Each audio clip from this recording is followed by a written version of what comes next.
Order, order. I draw honourable members' attention to the fact that our proceedings are being made accessible for people who are deaf or hearing impaired. The interpreters are using British Sign Language, and Parliament TV will show a live simultaneous interpretation and live subtitling of the debate. Helen Jones to move the motion. Thank you, Ms Ryan. It's a great pleasure to be here under your chairmanship this afternoon. And I beg to move that the House has considered e-petition number 190627 on online abuse and the experience of disabled people. This petition was originally started by Katie Price following the abuse of her son Harvey online. And the Petitions Committee set up an inquiry into it. Throughout that inquiry, we have been led by the experiences of disabled people themselves. We held an event in Westminster in order to listen to their experiences and to scope out our inquiry, and 6 further events around the country. We took formal evidence from the police, technology companies, from charities, from the Minister and from disabled people themselves. And we published draft recommendations and consulted on them. I think we were the first select committee to do so, and we held further events around the country in order to make that work. I want to take this opportunity to place on record my thanks to all the people who gave so generously of their time to engage with us, and also to the select committee staff who not only worked extremely hard on this inquiry, but who travelled widely throughout the country in order to do so. That engagement was very important to us because despite the fact that there's been excellent work done by other select committees in this House, both on hate crime and on internet safety, we found that the voices of disabled people were often not heard. And that became even clearer to us as the inquiry proceeded. And we found this rather puzzling because, after all, disabled people are more likely to be in contact with a whole range of services, from council services to the DWP and the health service. So these should be easy to contact. Although, as one of our witnesses said, we're not hard to find, just easy to ignore. And that leads to, I think, a real misunderstanding of what disabled people are facing online and what their problems really are. For example, when we ask both the technology companies and the Minister questions about disabled people, we often got answers about children. And the government's Green Paper on internet safety said very little about the experiences of disabled people. And when we raised this with the Minister, she kindly wrote to us in April last year, saying that the government planned to hold a round table with disability organisations and social media companies. The only problem with that was that the inquiry actually closed in December 2017. Most disabled people are not children. They are adults, able to make their own choices and decisions and deserve to have their voices heard. And what we found out when talking to them was truly shocking. Disabled people are less likely to use the internet than the majority of the population, but amongst those who do, there are many avid users. And to be frank, the internet has been a boon to many disabled people. It has allowed them to connect with others with similar conditions, which is very important, especially if you have a rare condition. It's allowed them to widen their social circle. It's allowed them to progress in their careers. And it has enabled them to organise and campaign and challenge stereotypes. But while they are doing this, disabled people face the most horrendous abuse, not occasionally, but day in and day out. Abuse which is, frankly, a stain on our society. They are regularly told that they should have been aborted. They are targeted with requests for explicit images The implication being that disabled women in particular ought to be grateful for any attention. They are told that they are benefit scroungers or fraudsters and a drain on our society. And that leads to a culture of fear amongst many disabled people who post about their lives online. Though I will give way, yes. I thank the chair of the Petitions Committee for giving way, and we've worked together on this report, and I really do commend her for the speech that she's making. And almost all of us in this room know that people say things online that they would never say directly to someone's face. However, one of the most distressing aspects of the report, and this was shared with me in one of the outreach events that we held in Newcastle, is the extent to which disabled people and the abuse that they receive online is actually often a reflection of the abuse that they receive out and about in their daily lives in the real world as well. So does my honourable friend agree that the importance of the conclusion of this report, that the government needs to amend hate crime to ensure that it does reflect that disability hate crime should be dealt on a par with other hate crime offences, to send a very clear message? Friend is exactly right, and I will be coming to that later in my remarks. But online, even, those with visible disabilities are often mocked for how they looked. Those with learning difficulties are targeted for sexual or financial exploitation. And some of the terms used, and I'm going to repeat them here only to show how vile they are, terms like mong, retard, spastic, are as vile as the worst terms of racist abuse, and yet they are not often treated in the same way. People even join Facebook groups that disabled people use for support so that they can steal images from them to transform them into so-called jokes or memes online. And what my honourable friend said is entirely right. Disabled people that we spoke to were very clear that the abuse that they get online reflects attitudes in society. And that is why our report into this petition called for more education, because we found that 21% of young adults would avoid speaking to a disabled person. Unless we break down those barriers, things will not change. And I'm sorry that the government, in its response, was rather dismissive of that recommendation. They were also clear that the abuse had increased since 2010, when certain politicians started to ramp up the rhetoric about benefit fraudsters and scroungers, despite knowing that even on the worst estimate, benefit fraud is only 1% of the spending. In many estimates, it's less than that. And that should be a reminder to everybody that that sort of rhetoric has an impact on real people living their day-to-day lives. So we were clear that part of the way of countering this is to promote more positive images of disabled people. After all, they are 20% of the population, 19% of the working age population. These are people who are our friends, our neighbours, our work colleagues, and yet they are seldom visible either in the media or in government campaigns. That is why we recommended that the government should ensure that there are positive images of disabled people in all its campaigns and events and advertising. Now, the response we got from the government says that they used a picture of a disabled person in a campaign on transport because they often had problems with transport.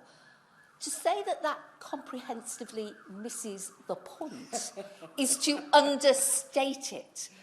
We do not want always to see pictures of disabled people who have problems, or sometimes they're seen as the problem themselves. We want to see pictures of disabled people going about their everyday lives, at work, at leisure, contributing to society as they do.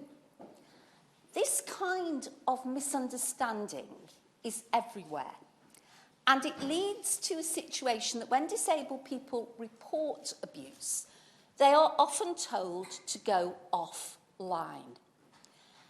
That is as unacceptable in the 21st century as it would be to tell a black person or a disabled person not to go down the high street in case they got abused. If that happens, disabled people are faced with a double whammy. First, their health is damaged by the constant abuse, and people in this house ought to know how that feels. But then they are denied opportunities which would improve their health in volunteering or in work. Their social circle is narrowed down. Those who are at work constantly having to change their details to avoid abuse leads to loss of employment opportunities and loss of promotion. And yet, we will not do anything about this problem unless we start to understand it, and people don't. For example, during our inquiry, we became aware that a lot of the abuse related to football, with people using disability terms as insults, and shockingly and appallingly, using the name of Harvey Price, who is a child and a football fan, as an insult to someone's ability as a footballer. So we wrote to the footballing organisations. We wrote to the PFA to kick it out, to the FA, the Premier League, and the English Football League. Only one replied before our inquiry concluded. And when the Premier League replied to us, they talked about access to football grounds and abuse at the ground. They just didn't get it. And it is shocking that some of those organisations did not reply at all. Shameful, in fact, because clubs and footballers have a great influence on their fans. And I hope they will be using their position in the future to call out this hatred of disabled people in the same way they have rightly called out racism associated with the game. It's that lack of understanding that leads to disabled people being categorised as children, that leads to their voices not being heard. And that's why we have recommended that in future the government should consult disabled people explicitly and directly on all matters that concern them. Not those who claim to speak on their behalf, but disabled people themselves. We were also bemused as to why the social media companies had failed to engage with people who could be amongst their strongest advocates. What engagement there has been is too late and often too little. For example, where people with learning difficulties are concerned, Facebook told us that they thought that their how-to videos made easy-read guidelines unnecessary. And Google said that they thought their community guidelines met the easy-read guidelines. Disabled people disagreed. They don't. Twitter told us that they thought that simplifying their policies would make them harder to understand. And yet, easy-read versions of complex documents are quite frequently produced on things like health consultations, tenancy agreements, even, dare I say, select committee reports. It is not that the guidance and the expertise to produce these are not available. It is that they have never thought to seek that guidance and act on it. We also found that most disabled people, like the rest of us, were confused by the fact that policies were called different things on different sites. But even more importantly, that reporting mechanisms were often not accessible to disabled people. And shockingly, we heard again and again that when they did report hate speech, often nothing was done. I will give way.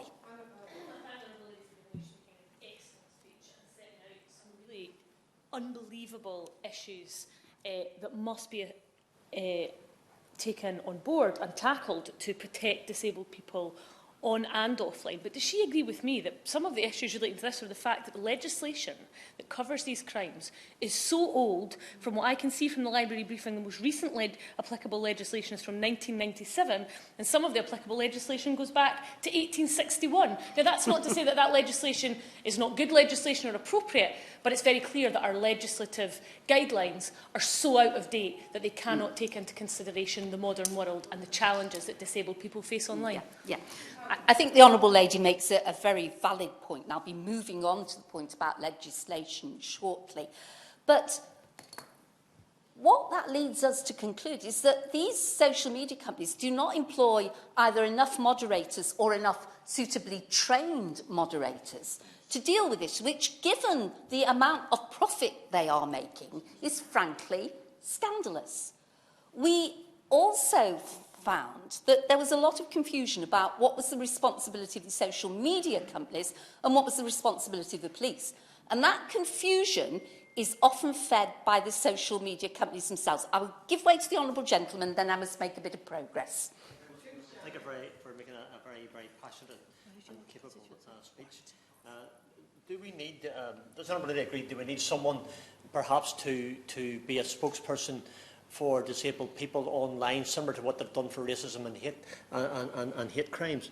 And does anybody maybe feel as well, maybe the online companies should set aside, and I put this figure in, 1% of their earnings to task and address this issue? Maybe it's because online abuse for racism and hate seems to be, maybe, and I use this word very, very loosely, sexy, whereas disabled's not. We need to have someone to be a spokesperson. Does he agree that we should set someone aside for that purpose? Yeah. Well, I think whether there should be a particular person charged with this is one issue. But I think disabled people are well able to speak for themselves on this and have been doing so when people choose to hear them. But certainly social media companies should do more. For example, we found on Twitter that they talk about dealing with threats of violence, and they talk about removing an offending tweet or suspending an account. Nowhere do they say that threats to kill are a serious criminal offence and should be reported to the police.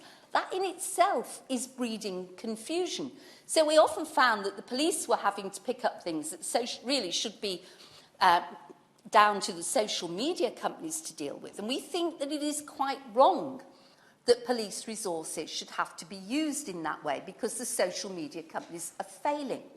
They need to have clear rules and they need to have policies, mechanisms and settings which are accessible to all disabled people. They also need to be much more proactive in removing hate speech from their sites and in reporting potential criminal offences, including the theft of images, which is one of the worst things we found, particularly when they're images of children used to create these so-called memes or jokes. Now, the government's white paper talks about imposing a duty of care on social media companies and talks about making them responsible for harmful or illegal content on their site.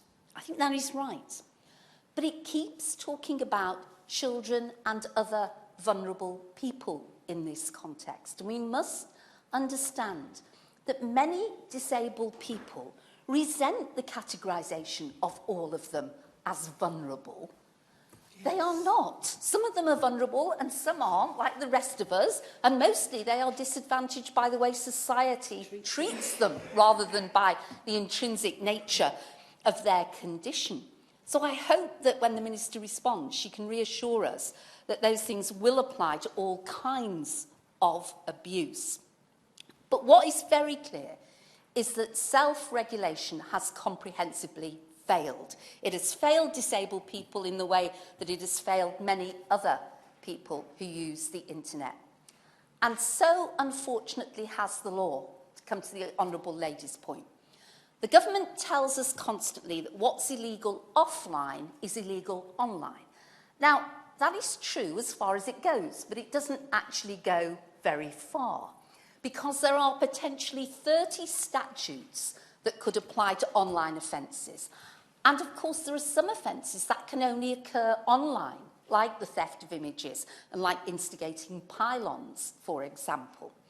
And the fact that, as one of our witnesses put it, not all the pieces of the jigsaw join up is leading to a low rate of prosecutions in this area. If the law cannot deal with the creation of fake child pornography to mock a disabled child and his family, as happened in the case of Harvey Price, then the law is simply inadequate. We need a new law that is fit for the digital age, and that is why we have recommended that the government should bring forward legislation as a matter of urgency and should consult disabled people before it does so. It should also make hate crime an offence in disability hate crime, an offence in the same way that a crime against someone because of their race or religion is an offence. At the moment, it is only an aggravating factor at sentencing, and it is necessary to prove that someone committed a crime because of hostility to someone due to their disability. That is a very high threshold. And both the CPS and DI John Donovan of the Metropolitan Police Hate Crime Hub pointed us to the research by the University of Sussex, which showed that disability hate crime was underreported and under-prosecuted because of the current state of the law. In its white paper, the government includes hate crime in a list of harms that it says are clearly defined. I'm afraid when it comes to disability hate crime, it is not clearly defined, and it needs to be as a matter of urgency.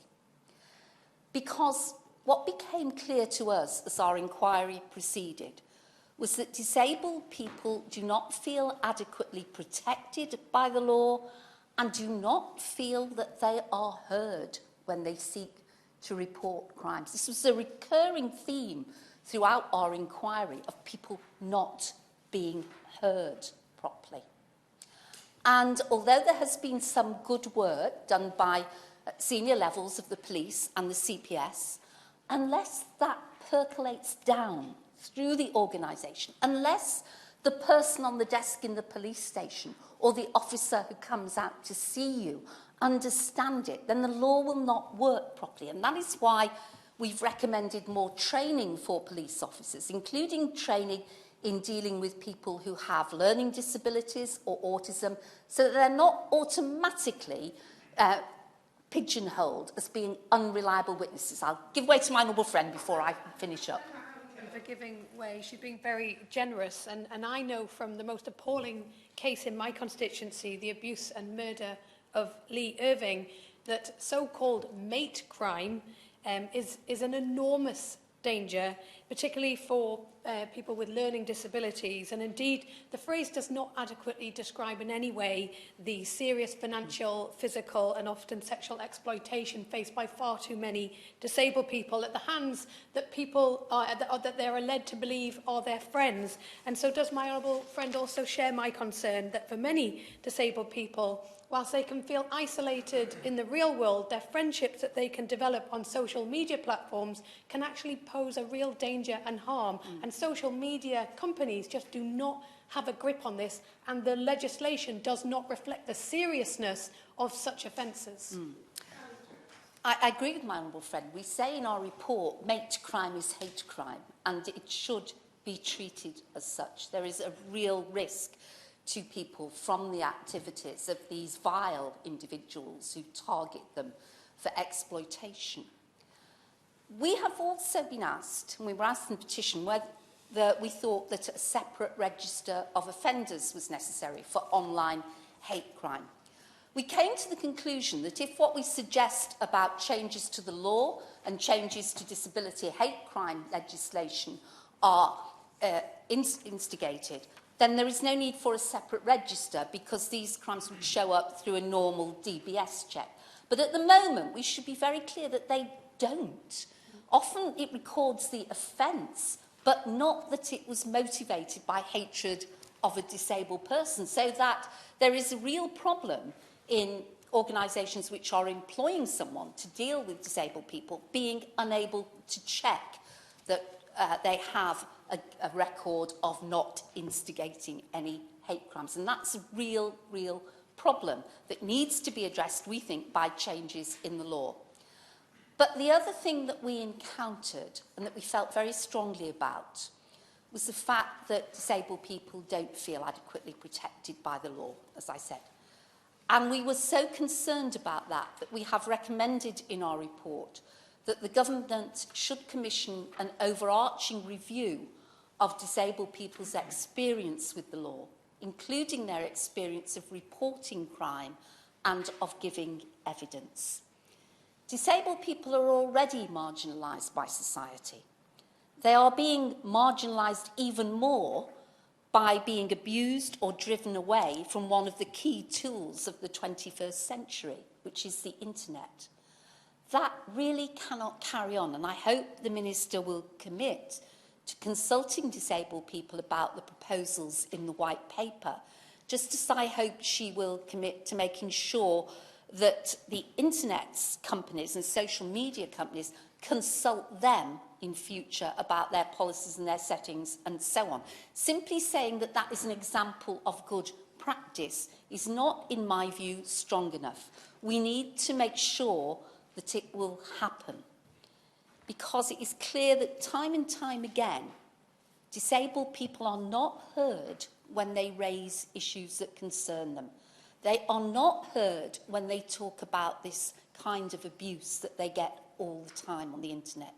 It is time that they were fully heard and we grasped it and did something about it. And I hope that the Minister will commit to doing that today. Well done. Hear, hear.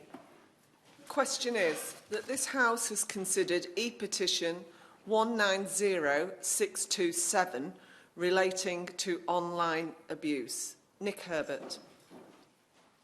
Thank you very much indeed, Mrs Ryan. And can I first of all welcome this debate, and I'm grateful to the Petitions Committee for ensuring that it has happened, and I endorse a great deal of what the Honourable Lady, the Member for Warrington North and Chairman of the committee said, and I know that she and her fellow members of the committee have pursued this issue with great diligence on behalf of those who have petitioned. My particular interest in this issue is that Katie Price, who organised this petition, is a constituent of mine, as is Katie's mother, Amy, who is here in the public gallery today to watch this debate. And I have just met Katie and Amy again, having had a number of discussions with them about what motivated them to bring this issue to public attention. And it was, of course, the terrible bullying of Katie's disabled son, Harvey, that he experienced online, the effect that that had on him, and, of course, on Katie and her family themselves, that determined Katie that she had to raise the profile of this issue. And it was said to her that she was a public figure, that she should expect to take the rough with the smooth, that she should have a thicker skin, that she had indeed asked for trouble by many of the things that she had said, and therefore had no justification in raising this issue. And that seems to me to entirely miss the point, that it is never justifiable, whether or not somebody is a public figure, whether members of their family are public figures, whether or not they have been brought into the public eye by accident or design. It is never justifiable to bully a young person, and especially unjustifiable to bully a young disabled person who cannot answer back and may be particularly vulnerable to the bullying that that person is received. And why this issue is so important is because it draws attention to a new form of bullying and a new means of enabling bullying, which, after all, as an issue has been around for as long as the human race has, but has been enabled and amplified and in many ways made a great deal worse by social media.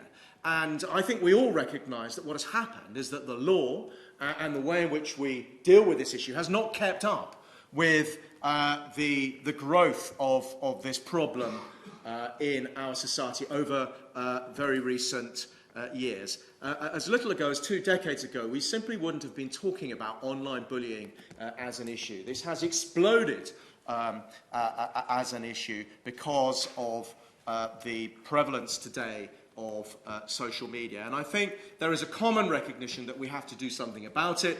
The real question is what?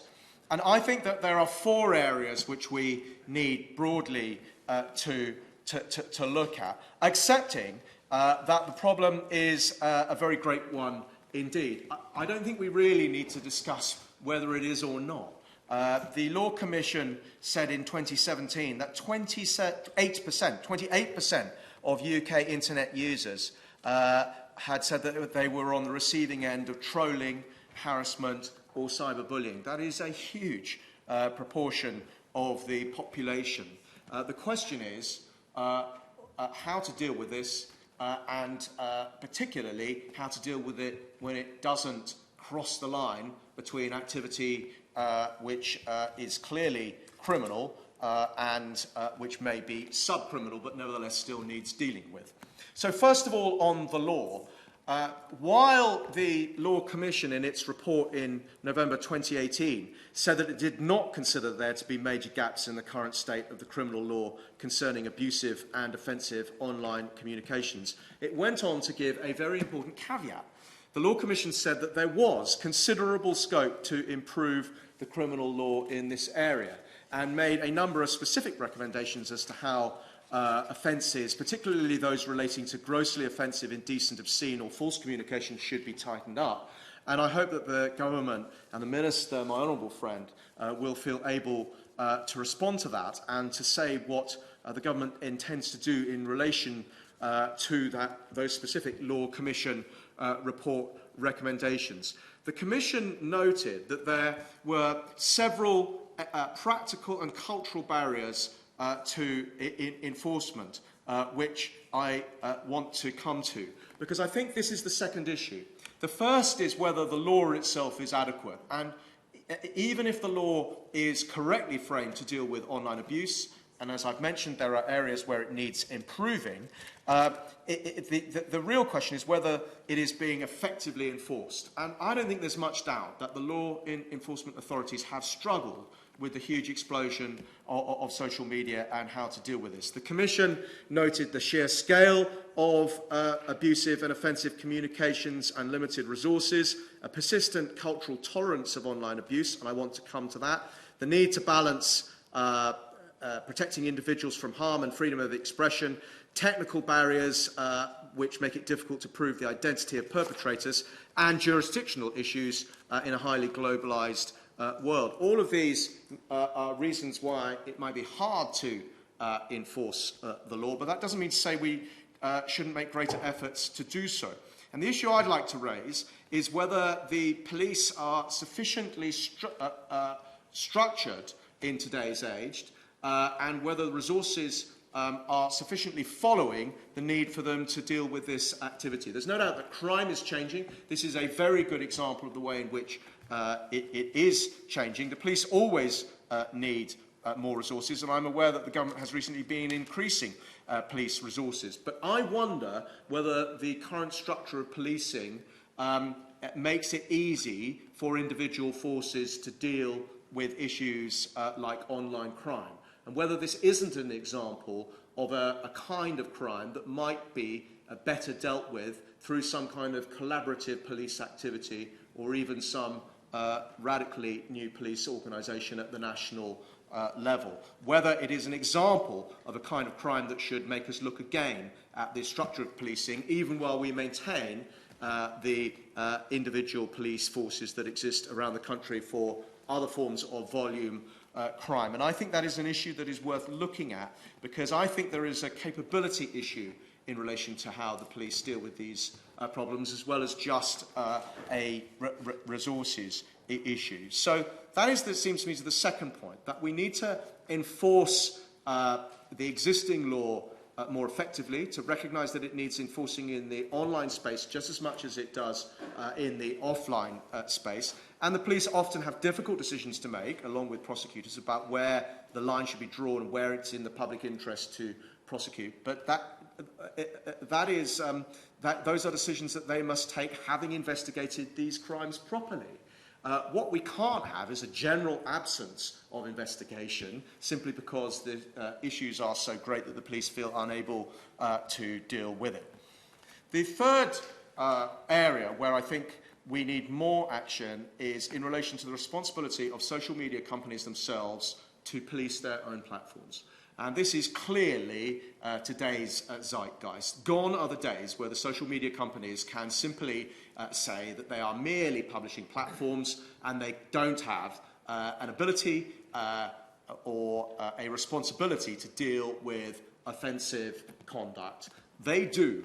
And while much of the focus may be on material which poses a serious threat to the public, and it's quite proper that the social media companies feel under enormous pressure to deal with that. Hateful content should also be something that they do not tolerate, any more than a conventional publisher should tolerate it in their own organs. And I think that we are entitled to expect that the social media companies do more to deal with the kind of persistent trolling that we see of people, to ensure that reports of such activity are investigated effectively. And I think we need to face down those that say that there should be free speech in this area and we should all have broad shoulders, and that it is not the role of these social media companies to act as police officers. Actually, I think that they do have a responsibility in this area, and we cannot allow the World Wide Web to be some kind of wild, wild west where anything goes, because great harm is being done, particularly to young people and the mental health of young people, the happiness of young people, by the way in which these platforms are being used. And those who are making money out of these immensely popular social platforms that we all use, that do bring a lot of pleasure and happiness to millions of people, must also recognise the ways in which they can be abused, and they need to take action to deal with that. And the action they take needs to address conduct which is not just criminal, which is not just dangerous, but actually which is hateful as well. They have a responsibility to act in this area, big though the problem is. And so I would suggest that the government's online harms white paper is a step in the right direction in this respect, and I would reject those that say that it represents too much interference in free speech, because what it is about is ensuring that the companies themselves are behaving as responsible publishers, as we would expect, for instance, newspapers to behave. But the fourth area, and I think this is the area that I just want to conclude on, that is talked about less, is in relation to civil society itself and the responsibility which we all have to encourage a discourse which is civil, which is not hateful, which is respectful, and the position that we have, not least members of Parliament have, but all of those who lead in society, to say that there are ways of speaking to people that are no more acceptable simply because they represent an online discussion than they would be if it was a face-to-face discussion. And the truth is that we do appear to be living in an angrier society, a society in which it appears to be acceptable to abuse people, and which license is taken with a lot of angry outbursts on social media. And it may be true that public figures should have, as I mentioned earlier, broader shoulders, but where it spills over into the bullying of people, and particularly the bullying of younger people, it really should not be tolerated. And this is an action that I think we need to take collectively, that we cannot just leave to law enforcement. We can't just expect to change the law, to toughen up the law, to demand more of the law enforcement agencies, to demand more of the social media companies. All of those things must happen. But we also have a responsibility in society to take a step back and say, actually, some of the way in which we are discussing issues has gone too far. It is too angry, it is too hateful, and language should be moderated. And people who use excessive language and who don't behave in a way that is civilized need calling out. And if we ourselves are not behaving in that way, then we cannot call out those who who are. And so these are the 4 areas where I think action is needed, and action in one area is not going to be sufficient. It really isn't just about changing the law, important though some changes should be. It is not just about law enforcement. It is also about the responsibility of the social media companies and of society at large. And only if we act across the board, I think, will we tackle this problem. But don't let's lose sight of the importance of dealing with this issue. And I finally just want to once again pay tribute to Katie for having the courage to raise this issue, for facing down those who've criticised her for doing so, for securing the Petitions Committee investigation and report into this issue. And I just said to her that I hope she keeps going and recognising that she's making progress. Her concern is that we are talking a lot, but what progress will be made? And I think that is a legitimate question for any member of the public to ask. We have these debates, but what actually will happen as a consequence of them? So let me finish by quoting her words in her petition, because I think they speak for themselves and they are powerful. And she said, "Help me to hammer home worldwide that bullying is unacceptable, whether it's face-to-face or in an online space." Surely we can all agree with that. Lynn Brown. I'm very grateful, Mrs. Ryan. It's an absolute pleasure to serve under your chairmanship. Today, I would like to just take a few minutes to talk about the absolutely wonderful work of an organisation, a rather new organisation, called Glitch UK. And Glitch UK draws attention to the absolute blight of online abuse that we've heard of so powerfully today from my honourable friend, the member from Warrington North. They've highlighted some of the facts that demonstrate how urgently this is. And the last year's DCMS consultation, as we all know, found that 4 in 10 people had been affected by abuse, and that, as we know globally, women are 27 times more likely to be affected by abuse, and women of colour face more abuse on top of that as well. Glitch UK was founded by Shehi Akiwowo, someone I am absolutely proud to call a friend. I've known her now for about 10 years, and I first met her at a sixth form, where she was studying. She came to my office to do work experience. She took that work experience, became the youngest local councillor in Newham. And now she, and I'm proud to say, regularly visits Parliament to talk to us about her experiences and what she does, but other parliaments too, and the United Nations. Glitch UK was founded because of Shehi's own personal experiences and the experience of many others online that have suffered abuse. Abuse that could easily have driven them out of online spaces entirely and could have destroyed their mental health and could have ended their careers even before they had started. And to be honest, that could have happened to Shehi. When she was first putting a tentative toe in the water of politics. And a video of her speaking the previous year at the European Parliament was reposted on Twitter, and it became a magnet for really vile, racist, sexist abuse. Shehi is an amazingly talented young black woman who was daring to participate, and that there she was, abused online in such an appalling way. She was called the N-word. There were the obvious death threats, appalling misogyny. The trolls absolutely delighted in referring to female genital mutilation, to rape, and even lynching. She was distraught, of course she was. But Shehi, being Shehi, decided that she'd do something about it. And that's when she learned how poor the support for people who are being abused online can be, and how long it can take for anyone to do anything about it. I clearly remember the day when she rang me to let me know what was happening. I remember her calling, I remember her talking to me about being violated and let down, and she was so angry, proud. And I remember how I felt. I was furious. I was absolutely furious. But I was so more furious that I was completely and utterly impotent in trying to get the stuff taken down. I was an MP. I'm vocal, committed, determined, clear. I mean, anybody who has heard me advocate on behalf of constituents know I can be clear.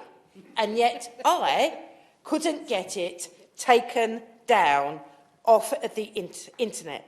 The abuse went on for days, and my office and I repeatedly phoning up Twitter, trying to get the trolls taken down. Shehi was rightly determined not to let this keep happening unchallenged to other people. So she found a glitch. And she's helped to ensure that the issue that we're discussing today is recognised as urgent and receives an urgent response from government. So Glitch has some very clear and sensible asks, and I'm just going to do 3 of them today. 1, they point out that as welcome as legal reform through the online harms white paper and beyond can be, no law is going to do the job unless it can be enforced. So we need a sustained commitment to training and funding our police teams properly so they can expand the work that they're currently doing. I will. Much of this abuse actually is organised in social media in secret and closed groups, and then these trolls come out and they dogpile people and harass people, sometimes even comes into physical formation, employers are written to, etc. But the police don't have specialist teams, don't have the legal force to do that. Shouldn't that be taken up as part of the legislation? Can I say my honourable friend is absolutely right. When I, for a short time, was the Shadow Police Minister, I visited a number of police forces. This was something they raised with me. And they talked about how they just don't have the resources to deal with it. They also talked to me about how he's absolutely right. This type of abuse is totally organised. It is not just something that randomly happens. There are offline little cabals of bad people, and they kind of collude and conspire together to troll and to show hatred, misogyny, racism, you name it, the kinds of stuff that our communities can well do without. And yes, we absolutely do need to be funding our police and giving them the tools that they need in order to help us to enforce the laws that we have. Glitch also argue that the prevention of abuse should be put first, and they feel that that means digital citizenship education. And this is something that Glitch is involved with themselves, empowering young people to interact positively and safely with others online. And there's evidence of impact from Australia and from other organisations like the Institute for Strategic Dialogue. So if the Minister is interested in this, there is proper evidence out there, and all we've got to do is look and see what's worked elsewhere so that we can import the best of it here, because frankly, we need it. And finally, Glitch are one of the more than 100 organisations who are campaigning for just 1% of the new digital services tax to be used to support the work of diverse civil society groups. £4 million extra for this work wouldn't change the face of the internet overnight. But I am sure that we would all agree that that money could build capacity and world-leading expertise. I honestly think it would be an absolutely great investment in a flourishing digital economy, healthier communities and a healthier democracy as well. So I'm really hoping that the Minister, when she sums up, will respond to these calls, 3 calls specifically. Amazing young people like Shehi have grown up with the internet, but as my honourable friend from Warrington rightly said in her excellent contribution, online spaces are way too often filled with abuse that simply wouldn't be tolerated in other public spaces. By treating the online world like the Wild West for so long, by refusing to get to grips with the difficult questions about regulation, we in this place have let them down. Online abuse has to stop, and we have to stop it. Bill Grant. Thank you very much, Mrs Ryan. It's a pleasure to serve under your chairmanship this afternoon, and my thanks also to the Honourable Member for Warrington North and the Petitions Committee for securing this important debate. Chair, social media has its pros and cons.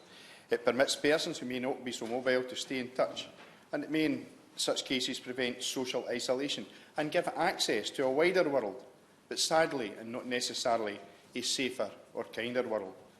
Others may use social media to seek support and or friendship, frequently from those in similar circumstances to themselves. The commonality could or may be disability, illness, bereavement, historic abuse, etc. And many will have positive experiences and move on. Sadly, however, these are potentially, some are already at-risk groups, and some inevitably will encounter those who wickedly seek to exploit them when they are often at their lowest ebb. Indeed, social media may create further social isolation for those who fall foul of unscrupulous users, and it can be heartbreaking for the victim, and they may become withdrawn and fearful over time. It is a sad indictment in our so-called progressive society that online trolls, people who seek to gain personal gratification by berating and belittling others, seem to have free rein to do so unabated, and there being little in the way of up-to-date, robust regulation to minimise, if not indeed eradicate, such inhumanity, and indeed it is inhumanity, and at times it is criminality. In a recent House of Commons Petitions Committee report, it was recognised that there was a need for both government and social media companies to proactively consult with disabled users, and that these companies need to be more proactive in accepting, and they find it very, very difficult to accept responsibility for facilitating such fractious and foul material being aired on their sites. And the government requires to acknowledge the need to enhance legal protections with a review of the justice system to ensure that disabled persons are not being disadvantaged. I welcome this progress and the publication of the government's online harms white paper. The paper does contain positive and progressive proposals for appointing an independent regulator to draft and indeed enforce stringent new standards, guidance and codes of practice, covering what I would describe as hateful and offensive content online, and introducing mandatory duty of care to be adhered to by technology companies, including social media platforms. I also understand that the existing hate crime action plan for tackling hate crime will and must be revisited and refreshed to ensure that it adequately addresses the totally unacceptable abusive behaviour online, behaviour which knows no bounds. It has regrettably been experienced by those of different ages, different genders, including a number of female MPs, races and religions. Indeed, every walk of life can be affected by the tentacles of online abuse. And now the focus of these misguided, shameful, wicked individuals is to target those with disabilities. And these are people who do not feel valued or protected at present by the law. Some 386 people in my constituents of Ayrcarry and Cumnock signed a petition which led to this debate, and I would ask clearly of the Minister to confirm if the Government will, as a matter of urgency, be building on the good work already commenced to protect children online, expanding it to ensure that it encompasses the protection of other targeted groups, in particular the disabled. Also, as previously mentioned, will appropriate funding be provided? Because it's no point in having a policy, a law or a rule that hasn't the support of funding, where possible to the police and other agencies, including the platform providers, to enable them to continue to operate their secure reporting mechanisms, such as the police's True Vision website. This is an issue that has to be addressed throughout the United Kingdom. It's intolerable, we're aware of it, and self-policing and self-regulation has not worked over the last decade. It's time for firm, robust regulation that will be adhered to by the platform providers. Thank you very much. Anna Bardell. Thank you very much, Ms Ryan. It's a pleasure to serve under your chairship, and also a huge pleasure to speak in this debate. And I do want to pay tribute to Katie Price, to the work that she has done, and it's fantastic to see her mother Amy here in the gallery. I know we're not normally supposed to refer to folk, but I think it's okay to break the rules sometimes. I also want to say how fantastic it is to see that we have a sign language interpreter. I think that British Sign Language is one of the most beautiful languages in the world. It literally brings language to life, and to see us having simultaneous interpretation here in Westminster Hall is fantastic, and I hope that it's something that the House authorities will consider doing for all of our debates, not just here, but in the main chamber as well. Hopefully that the Minister will respond to that in due course. And I really want to pay tribute to the Honourable Lady for Warrington North. She and I are becoming, as one of my colleagues calls us regulars in Westminster Hall, season ticket holders. But the reality is that whilst Brexit rages on, and unfortunately there is very little else in the public psyche and even in the main chamber, Westminster Hall, it really is the place where we are discussing the big issues of the day and where we are tackling the big issues of the day.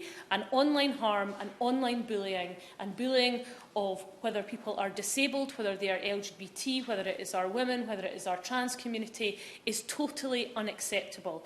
And I think the report that has been produced by her committee is absolutely outstanding, and I hope that the government takes very seriously the recommendations. She has gone through them in very specific detail, but I think the statement that stood out to me particularly was about the feelings that disabled people had about the lack of representation. Was, we're not hard to find, but we are easy to ignore. That should shame us all. That should shame us all, that is how so many disabled people feel. And I think a number of members have made reference to the intersectionality. The Honourable Lady for West Ham made particular reference to intersectionality and the work that Shahi, who had worked in her office, and Glitch, her company, are doing.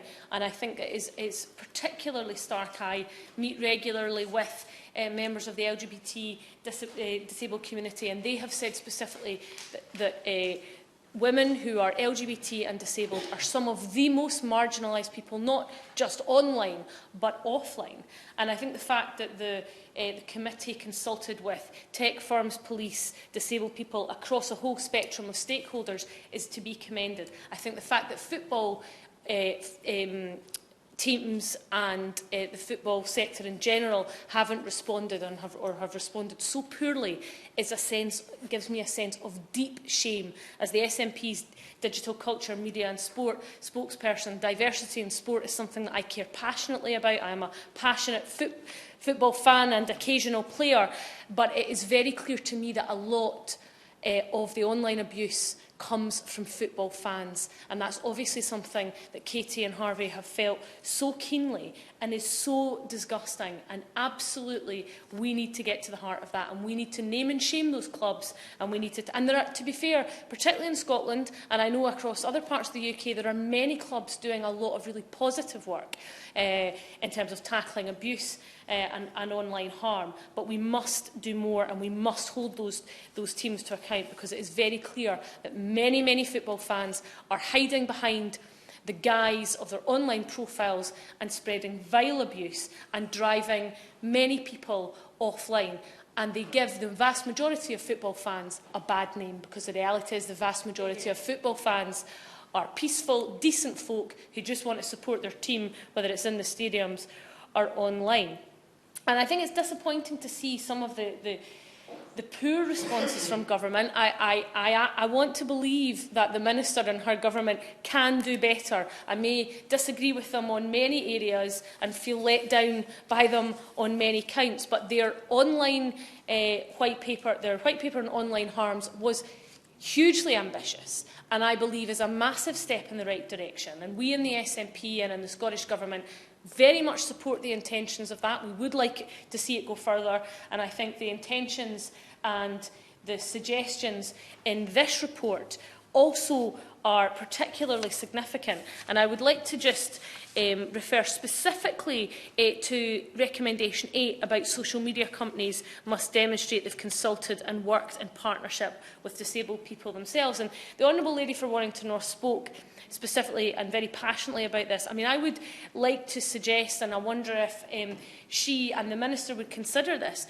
that we talk specifically to those tech firms about quotas in the jobs that are done to monitor and regulate online. Because I saw a piece in the media fairly recently that moderators were having a particularly difficult time and themselves being harmed by the content that they were having to moderate. Now, I think we all know that within the police forces across the UK, you know, people who are dealing with online paedophilia, pornography, all those kind of issues, only do those jobs for very specific periods of time. And I'm not clear how much transparency there is around moderators, about their profiles, about the range of backgrounds they have, but it stands to reason that if we have more people who are disabled, who are LGBT, who are from the BAME community, then they are going to be bringing their specific perspectives to the moderation of content and posts. And it's the same principle that the government has brought forward in getting companies to publish their gender data gaps, pay gap, gender pay gap, that has been, although there were flaws with that legislation, it's actually been quite effective from a societal perspective because it has made companies stop and think very carefully about what they need to do, what kind of people they employ, and the profile of those people. So I think, to my mind, that would be a sensible way forward and something that perhaps we can encourage the companies, particularly the tech companies, to get behind. And, the Honourable Gentleman, or Right Honourable Gentleman, I think, for Arundel and South Downs, I don't want to give him his proper title, paid tribute to his constituent, Katie and Harvey Price, and Katie's mother, Amy. Rightly, they have, Katie's put her head above the parapet. And this notion that people in public life, whether they are celebrities, whether they're politicians, whoever they are, should just suck it up, is a piece of nonsense. Yes, absolutely, as politicians, we deserve to be criticised and critiqued. Of course we do. We expect robust criticism, we expect robust debate, but we do not expect, and neither should any celebrity or a member of a celebrity's family, expect to be routinely abused and persecuted, frankly. And that is what this is. This has been of Katie and her son Harvey a persecution, and that absolutely cannot continue. So I commend her in the work that she is doing, and we in the SNP, and I know across the House, will do everything we can. But the Right Honourable Gentleman also referred to the fact that legislation and policing resource is inadequate. That is the reality, and we have to look at police budgets, we have to look at the resource that we allocate. The massive change that the digital world has brought to the challenges of cybercrime and online. And of course people want to see police on the streets. A close member of my family is a local bobby. And, we commend our police forces and our police officers. They do an incredibly difficult job. But we've got to remember where those threats are and make sure that they are properly resourced and supported to do those jobs. Similarly, as I referred to earlier in my intervention on the Honourable Lady, that the legislation that's currently in place is piecemeal. It's bitty, it's all over the place. We need to take a holistic look at the legislative framework to make sure that it properly tackles the issues of bullying of disabled people, of any group and anyone, both online and offline. So I hope that the Minister will take this report very seriously. It does strike me as a very concerning issue that we have committees of the House doing fantastic work, putting a huge amount of time and effort into reports, and quite often these reports are put on a shelf, left to gather dust, and the actions that have been suggested, that all that work has gone into, is not taken forward. I hope, for the sake of Katie and Harvey and every disabled person who's being abused online, and anybody who's being abused online, that this report will not just be put on a shelf to gather dust, that the Minister will take it very seriously and will enact the very sensible recommendations that are within it. Liam Byrne. Thank you very much, Ms Ryan. It's a pleasure to serve under your chairmanship this afternoon, and I too want to just add my congratulations to Katie Price and her family for bringing this petition forward. And I want to pay tribute to my honourable friend, the member for Warrington North, for what was an absolutely outstanding speech to introduce this debate this afternoon. And it was a brilliant speech because it was based on a very thorough analysis of the petition that was put forward. It's good to see the Petitions Committee working in exactly the way that it should. I don't want to say too much because our position about how we tackle this problem is quite well rehearsed. We've rehearsed it with the Minister a number of times over the last year and a half. But there are 3 or 4 things that I do just want to put on the record this afternoon. First, I think it is worth remembering that the scale of this abuse is now absolutely staggering. When we have a situation where 3/4 of people with learning disabilities and autism are saying that they have been victims of hate crime, that is a comprehensive failure as a society and as a country to keep our neighbours safe. And God knows what sacrifices we've made over the last 50 or 60 years in the name and in the defence of democracy and free speech. And if we now live in a country where some of our neighbours are hounded out of those privileges, then frankly we have to look at ourselves and conclude that we have so much more to do. The policing environment for online hate is now failing comprehensively. There's a very old concept in policing which is known as keeping the Queen's speech, keeping the Queen's peace. And now online, the Queen's peace is simply not observed. And where I sort of slightly differ with the Right Honourable Gentleman for Arundel is that it is simply inconceivable that we can ever expect a police force to police this waterfront. Some time ago, people started producing memes of what goes up online every 60 seconds. As far back as 2017, the statistics were 500,000 tweets, 500 hours of video, and 3.3 million Facebook posts. There is no way any police force on earth is going to police that waterfront and keep it safe and sound, protect and preserve the Queen's peace throughout that space. And therefore, I will in a moment, and therefore we have to put the onus back on some of the most profitable companies on earth. In the last reported quarter, Facebook made something like £5 billion of net earnings. That means that in the course of this debate, Ms Ryan, they will have made over £3 million of profit. These are the biggest and most valuable companies on earth, and yet they are getting away with supporting, sometimes not orchestrating, but not quite colluding, but certainly enabling the abuse of fellow citizens of our society. And the time has got to come when we say to these wealthiest titans on earth, enough is enough.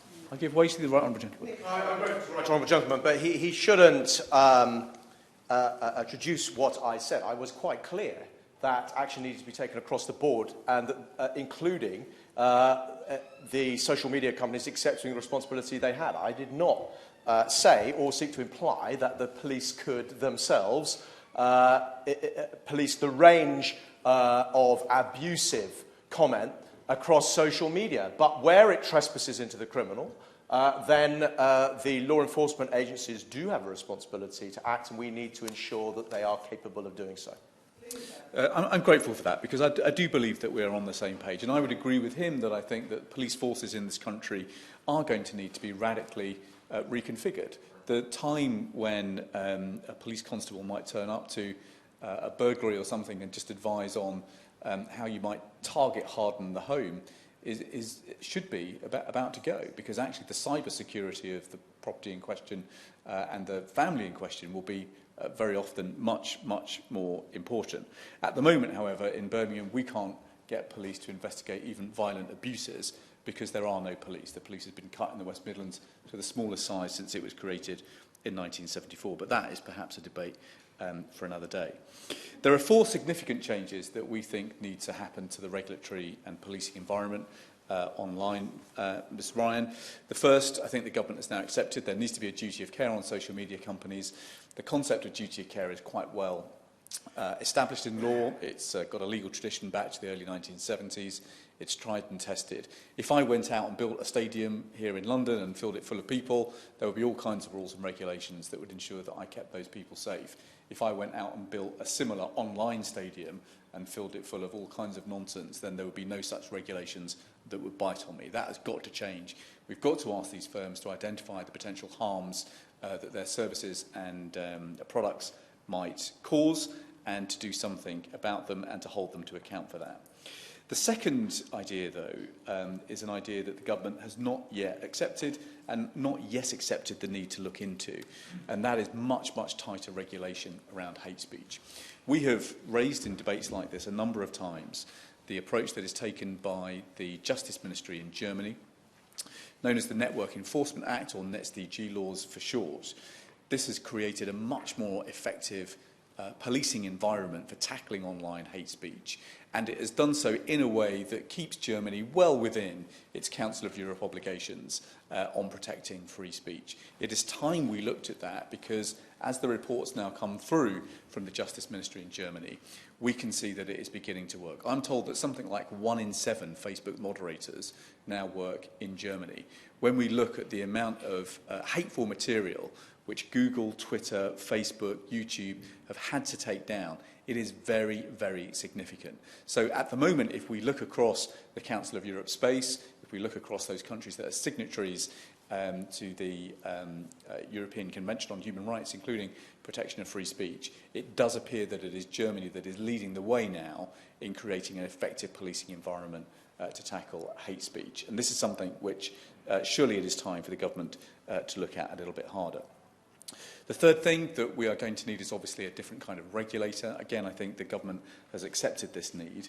There are something like 9 different regulators with some kind of regulatory or policing or overwatch powers in the internet space. That number is too many. We're not saying that it needs to be boiled down to 1, but it's a number that needs to be closer to 1 than it is to 9. That means that we have got to overhaul the regulator, and that means that we are looking forward to a new bill whenever we see the Queen's speech and a new legislative programme for the next Parliament. The final and more long-term change, though, that we need, Ms Ryan, is we need a bill of digital rights for this 21st century. The reality is that the online world is going to be regulated and re-regulated again over the course of this century. It's therefore important that we set down some first principles which will provide something of a North Star, something of a guide for us, something that gives companies a little bit more predictability as we navigate these changes ahead. At the absolute core of that Bill of Digital Rights should be the right to universal digital literacy. Ultimately, as a country, we're going to have to all become more digitally literate so that we can start putting back in place some of the norms and boundaries of civilised discourse that once was the hallmark of democracy in this country. Minister. Thank you, Mrs Ryan. It's a pleasure to serve under your chairmanship. And I congratulate the Petitions Committee for the work that they have done. And I was very, very impressed, and I thank the Honourable Lady for Warrington North for her speech and the work that she has led during her report from this committee. It's something that I can assure her the government takes extremely seriously. And I would also like to echo her thanks and congratulations to Katie Price and her family for the crusading work that they have done, that they should never have had to do in the first place, but they were courageous enough to confront these awful issues on behalf of her son Harvey. And I've been very affected by the things I've heard in this debate. Some I've heard before, but some of the content of this debate has been new to me, and it's all very shocking. the horrendous abuse outlined, the purpose of this debate has been to look at the effect on people with disabilities. It's not been obviously confined to people with disabilities, but there has not been enough exposure of the true extent of abuse of people with disabilities until this petition and until this report. The advice that the Honourable Lady alluded to, that seems to have been handed out to too many people with disabilities who've been abused online to go offline, is a completely outrageous piece of advice. Absolutely outrageous. No, they should not go offline. The Honourable Lady made clear in her speech the tremendous benefits of that the internet has brought to people with disabilities. And they should be free to access those benefits, to come and go online like everybody else, without fear of harassment, abuse and intimidation. It's the internet that's got to change, not the experience of people with disabilities. My right honourable friend for Arundel has done an excellent job representing the Price family, constituents of his, and he is quite right in what he said about how this awful abuse and bullying has been with us since the dawn of humanity. But unfortunately, since the dawn of the internet, which is a recent phenomenon, it has, of course, been amplified and made far worse. The 24/7 nature of the internet, the speed and ease with which images and abusive content can be multiplied and replicated across the world at the touch of a button has made the phenomenon of the abuse of people, and we're here today to talk about particularly the abuse of people with disabilities, a far worse phenomenon than it previously was. So I quite agree with my right honourable friend that the social media platforms should operate a policy of zero tolerance to hate speech. And I'll come on in a little while to the steps that we're taking through the Online Harms White Paper to make sure that in the future that is what they do. The Honourable Lady for West Ham talked about something I do know very well, that women are 27 times more likely to receive abuse online than men. There's a lot of research to back that up. And I echo the congratulations to her constituents, Shehi, and the campaign organisation that she founded, Glitch. Again, a very courageous move to overcome the awfulness of what she had to cope with online and actually do something about it. Because you've got to confront it if you're going to do something about it. So my congratulations to her as well. And some of the proposals that Glitch have developed around digital citizenship and digital literacy are very important. And we have a section in our Online Harms White Paper devoted to improving digital literacy, not just among young people, but among the general population, for us all, but particularly with regard to children as they're growing up. And that's very, very important. She mentioned the fact that it could be funded from the digital services tax, and I'm sure that we can ask the Chancellor those questions. But in terms of the Online Harms White Paper, the funding for the regulator there, we are proposing should be via a levy on companies, which is a similar, be a similar source of income for future regulation. Yes, I will give way. Can I tell the Honourable Lady, the Minister, how delighted I am to hear what she's just said, and I know that Glitch will be too. And can I say to her that should she launch a campaign, a quiet campaign, as we know politics often happens, from herself to the Treasury and to DCMS, which asks for better enforcement and for us to take the percentage money from the digital services tax. She will find herself friends on this side of the House, and we will do our best in order to give more power to that elbow. Well, I thank the Honourable Lady very much for her support. It's very important we work across party in this area. I think that we have welcomed the input from the party opposite to these deliberations, and some of the ideas that they have put forward have found their way into the white paper. Yes, I will give way.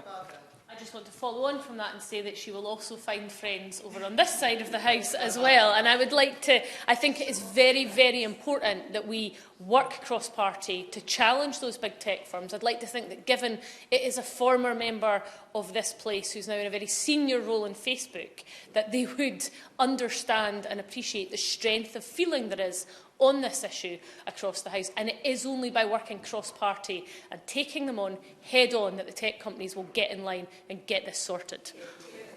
Yes, I do agree with the Honourable Lady. The power of a cross-party approach is much greater. We don't want to spend our time arguing across the floor of the House. We want to spend our time confronting the tech companies with the responsibility that they should be bearing, and representing and championing citizens who deserve better.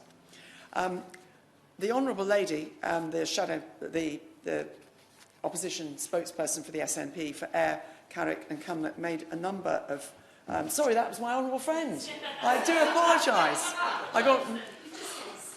I need to know my Scottish constituencies better than I do. I do apologise to both honourable members. And I thank my honourable friend for Ayr, Carrick and Cumnock for his contribution and for the outrage that he expressed on behalf of his constituents.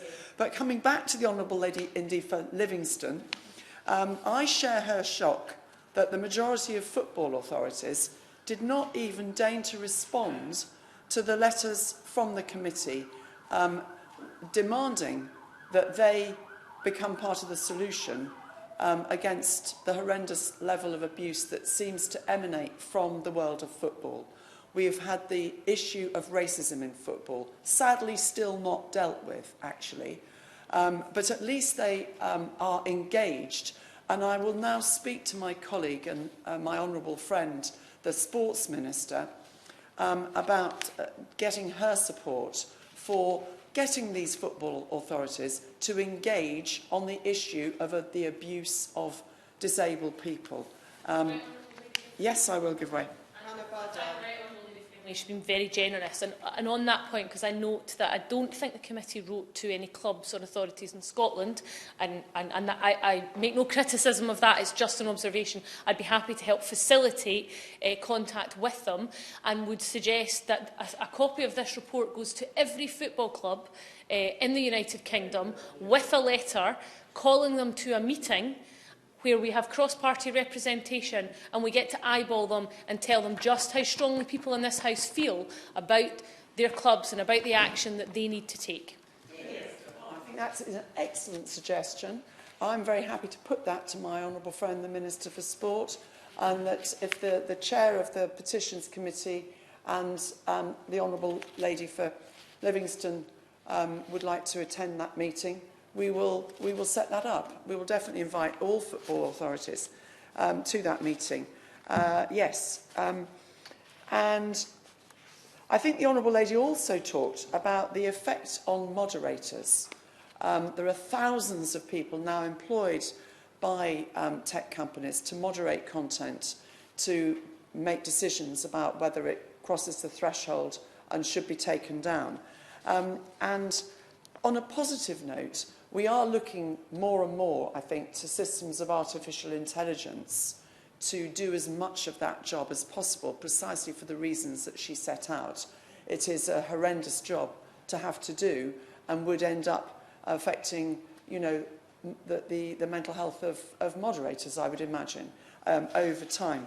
But on a positive note, 75% of the videos, of the 4 million videos that YouTube have taken down in the last 6 months, I think it is, were identified and removed via artificial intelligence. So I think that does offer us some hope for the future.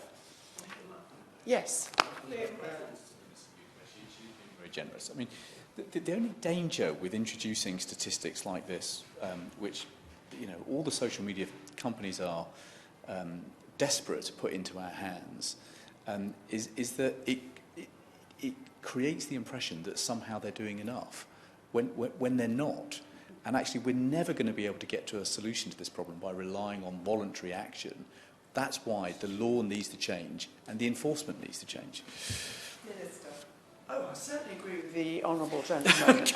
I'm sorry if I gave that impression. I was really wanting to offer up some hope that the moderators, who have, in my view, a terrible job to do, over time, we anticipate more and more of the solutions being technological so that people don't have to spend their working lives wading through this horrendous content when much of it can be actually removed by technology.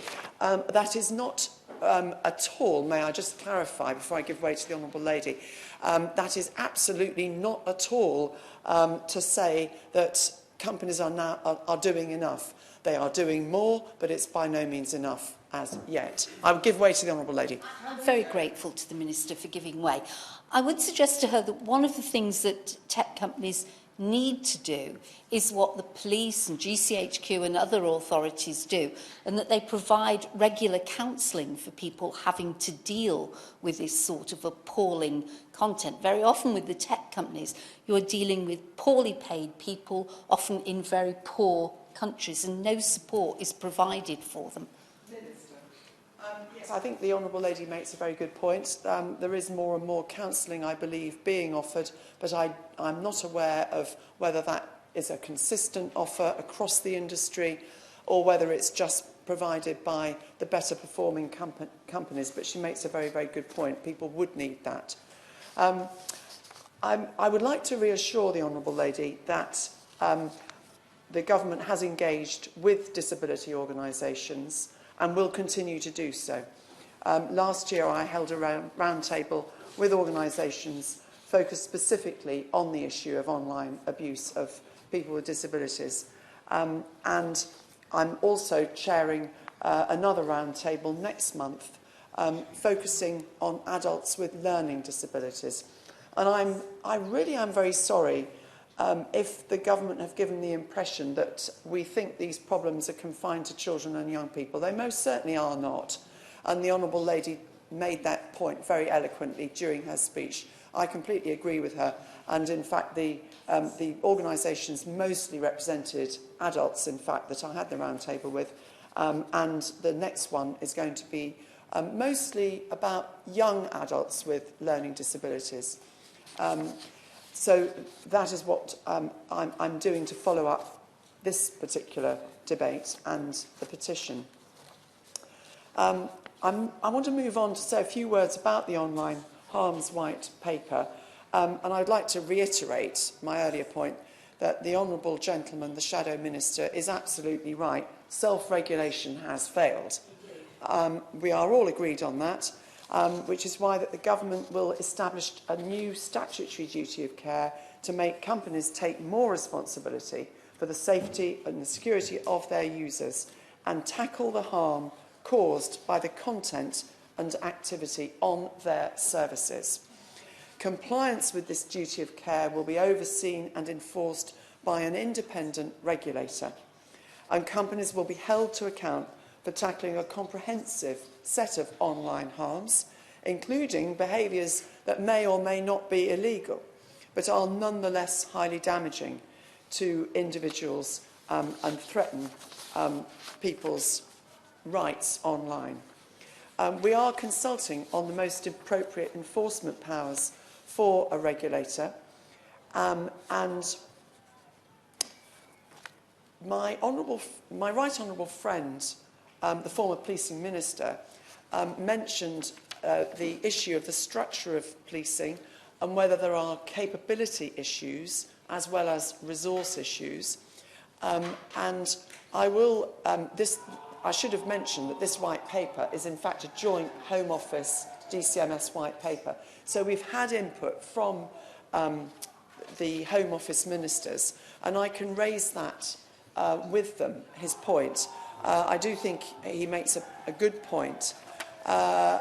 I'm somewhat distracted by a lot of noise here. I don't know where it's coming from, but I'll... cheering you on, Minister. I see now the chair has changed.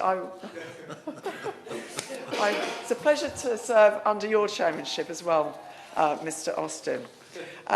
Coming back to the point made by my right honourable friend, one thing I would say, though, is that we intend for this new system of regulation to take some of the burden off the police and place it on to the companies.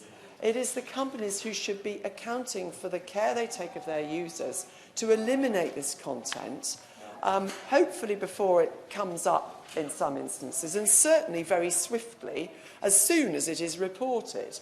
The law that the Shadow Minister referred to in Germany requires that content is taken down once the companies know about it within 24 hours, and beyond that, swinging fines can be applied.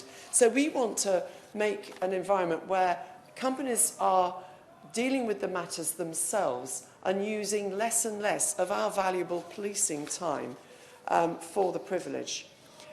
We have, as I mentioned earlier, committed to developing a media literacy strategy, which was, of course, one of the proposals made by Glitch, to ensure a coordinated and strategic approach to online media literacy education. And we've published a statutory code of practice for social media providers on dealing with this harmful conduct, and we've consulted on the draft code with a variety of stakeholders, including people with disabilities. And the code includes guidance on the importance of social media platforms having clear, accessible reporting processes and accessible information on their terms and conditions, highlighting the importance of consulting users when designing new software, new apps and new safety policies. There's been some discussion about whether the law itself is adequate, particularly with regard to hate crime. And I'd just like to say a few words about the Law Commission review. In February last year, the Prime Minister announced that the Law Commission would undertake a review of current legislation on offensive communications to ensure that laws are up to date and with technology in particular. And the Law Commission completed the first part of their review and published a report on that at the end of last year. And their engagement included victims of online abuse and the charities that support them, as well as legal experts and the government. And the report concluded that abusive communications are theoretically criminalised to the same, or they say in even greater degree than equivalent offline behaviours. I didn't necessarily accept that verdict myself, but practical and cultural barriers mean that not all harmful online conduct is pursued in terms of criminal law enforcement to the same extent that it is in an offline context. And I think that the consensus in this room would be that that is definitely the case. So the government is now finalising the details of the second phase of the Law Commission's work. And the Law Commission have been asked to complete a wide-ranging review of hate crime legislation to explore how to make hate crime legislation more effective, including whether it is effective in addressing crimes targeting someone because of their disability. So I would urge members present and the organisations who might be taking an interest in this debate this afternoon to give their input into this Law Commission review. Yes, I will give way. Just before she sits down, I'm just grateful for the opportunity to ask whether she thinks the Law Commission work is going to finish on a timetable that might actually allow her to bring a bill before the House in the next session. I'm afraid I can't give that assurance to the honourable gentleman. The timing of, well, we're not quite sure when the next session will commence, but I fear that the timing of the second phase of the Law Commission's work would not be carried out in time to form the basis of much needed changes to the law, which I hope that they will propose. We might have to wait until the following session. Having said that, there may be an opportunity for some interim results from their inquiries, and there is, of course, nothing to stop honourable members, should they get the opportunity of introducing a private member's bill, to look closely at what the Law Commission are working on and bring something forward for debate. Because this review of hate crime, I think, is very, very necessary. One contribution to the debate did talk about how the fact that hate crime is aggravated by certain characteristics, including disability, but that does not go far enough. So these matters are part of the remit of this Law Commission Phase 2 and their review of hate crime. And I will also be suggesting to the Law Commission that they look at the issue of gender-based hate crime online as well. In view of what the Honourable Lady for West Ham mentioned, a significant abuse of online is misogynistic, it devalues women, degrades them sexually, and it amounts to gender-based hatred. And I think there is a powerful case for misogynistic online abuse to be afforded the same legal protection as other characteristics over which the individual on the receiving end has no control. So, in conclusion, Mr. Austin, I'd like to thank members and the Petitions Committee for the huge amount of work and the very thoughtful contributions to this vital subject. And I look forward to continued engagement across the House as we develop the proposals that we have set out in the Online Harms White Paper. Owen Jones to wind up. Thank you, Mr. Austin. I'd like to thank all the members who've spoken this afternoon for the very useful contributions they have made to this debate, as well as their suggestions for how we take this task further. I know that the Minister takes this extremely seriously, but some of the changes required to the law, of course, are not within her department, and I hope she will convey to the Home Office the strength of feeling in this debate, particularly around the need to strengthen the legislation on disability hate crime. There have also been some very useful suggestions about, for example, how we should look at the people that technology companies employ to make sure they are diverse and understand the issues, how we should look at digital citizenship education, and so on. All of those are very welcome, and I'm sure the committee will take them into account when it does follow-up work on this issue, which it really will do, I'm sure. However, we do need changes in the law. The Online Harms White Paper is a useful step in the right direction, but there are other changes that are needed too. And I would compare it to a number of issues we've dealt with in the past. Sometimes the law follows changes in society, but sometimes the law itself changes people's perceptions. The Race Relations Act, while it didn't get rid of racism, at least stopped some of its overt manifestations. It used to be considered acceptable to drink several pints and then get behind the wheel of a car. It isn't any longer because the law changed. And sometimes we need changes in the law to lead people to change their attitudes. And that is what we are asking for here.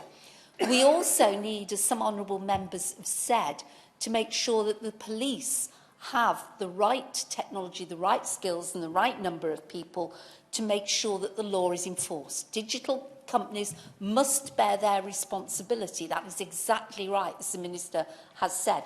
But where a crime is committed, the police need the resources to pursue that crime and to bring people to justice for it. I'll give way to my honourable friend, and then I must put my wider. Can I just say I'm really grateful to her, and I'm also grateful to the Minister for what she said today. Can I just put on record again that my own police force, my own police service have had major difficulties trying to get down offensive drill music that was being used by gang members to call each other out and was, in fact, inciting violence on our street. They tell me that despite the fact that they were asking YouTube to take those videos down, it wasn't happening, and also that they didn't have the powers to enforce it. So we need the powers to do what is right. We need to give our police not only the resources they need, but the powers that they need in order to keep our children safe. Thank you. My honourable friend makes a very good point. But I think it's been clear today, and this is an example perhaps of how debates should be conducted in this House, civilly and with people making useful contributions. But it's been clear that there is support across this House for change to come. Most of all, we have to be clear that we change attitudes, that things that have previously been considered acceptable, at least by some sections of society, are not acceptable. Absolutely. And we have to make sure that the concerns of disabled people and others are finally heard and attended to. They have not been heard in the past. I hope we have changed that today, and we will go on to ensure that the changes to the law are made so that they no longer feel excluded. Yeah. The question is that this House has considered e-petition 190627 relating to online abuse. As many as are of that opinion say aye. Of the contrary, no. I think the ayes have it. Order, order. And before we leave, I think we should all thank the sign language interpreters who've been ensuring that the debate can be followed fully, that everybody can follow what's being said today. And on that note, order, order. The sitting stands adjourned. Thank you.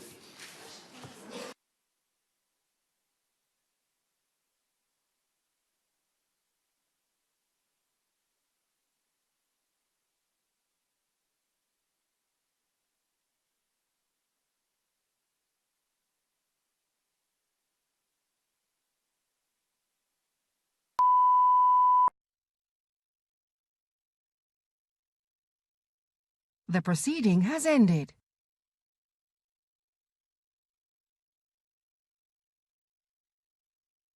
The proceeding has ended.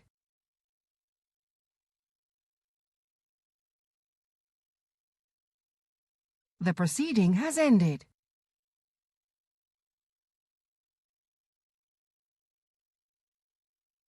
The proceeding has ended.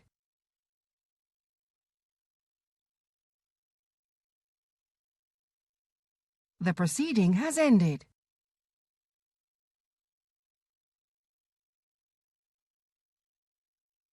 The proceeding has ended.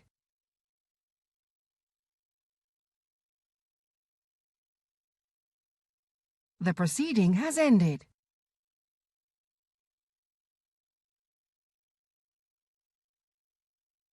The proceeding has ended.